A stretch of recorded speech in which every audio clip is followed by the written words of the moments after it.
আসসালামু আলাইকুম। আজকে আপনাদের সাথে আমি অনেক বেশি মজা করে একদম সম্পূর্ণ ভিন্ন স্টাইলে পুঁই শাক রান্নার রেসিপিটা শেয়ার করব। এই শাক রান্নাটা এতটাই মজার, বিশেষ করেন আপনি যখন বাসায় ট্রাই করবেন ইনশাল্লাহ আপনার পরিবারের সবাই কিন্তু অনেক পছন্দ করবে। আচ্ছা যাই হোক, আর কথা না বাড়িয়ে আমি মূল রেসিপিতে যাই। কড়াইতে আমি পরিমাণ মতো সয়াবিন তেল দিয়ে দিচ্ছি, বড় সাইজের একটা পেঁয়াজ কুচি, আর এখানে লইট্টা শুটকি আছে। লইট্টা শুটকিগুলো 30 মিনিটের মতো গরম পানিতে ভিজিয়ে রেখে ভালো করে ধুয়ে নিয়েছি।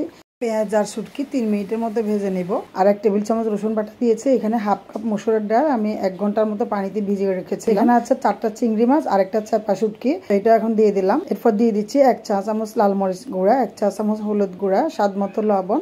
এখন এগুলো খুব ভালো করে একটু ভেজে নেব। 3 থেকে 4 মিনিটের মতো ভেজে নিলেই হয়ে যাবে। তো এটা ভাজা হয়ে গিয়েছে। এখন আমি এখানে দিয়ে দিচ্ছি পরিমাণ মতো পানি। পানিটা আপনারা আন্দাজ করে দিবেন। তো আমি কিন্তু শাকের মধ্যে আলাদা করে পানি অ্যাড করব না, এই ডালের মধ্যে যে পানিটা দিয়েছে এটার মধ্যেই কিন্তু শাকটা রান্না হবে। তো আমি আদা সিদ্ধ করে নিয়েছি, ডালটা মিডিয়াম হাই আছে রান্না করেছি। দেখুন আদা সিদ্ধ হয়ে গেছে। এখন আমি 6-7টার মতো কাঁচামরিচ অ্যাড করে দিচ্ছি।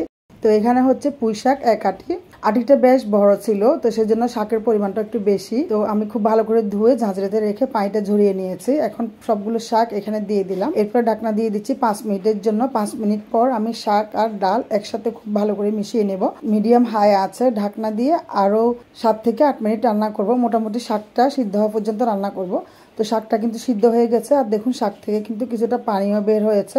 এখন আমি এটা চুলা থেকে নামিয়ে এখন ভাগার দিব। এই ভাগারটা কিন্তু অবশ্যই দিতে হবে। তো ভাগার দেওয়ার জন্য আমি একটু তেল দিয়ে দিলাম, সয়াবিন তেল দিয়েছি, সাথে দিয়েছি 2টা রসুন কোয়া কুচি করে কেটে। এরপর রসুনটা ভেজে এখানে শাকের মধ্যে দিয়ে দিচ্ছি।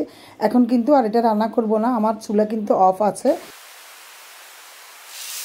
এখন খুব ভালো করে মিশিয়ে নিয়েছি। দেখুন কতটা সুন্দর হয়েছে, আর এটা খেতে তো অসম্ভব মজা।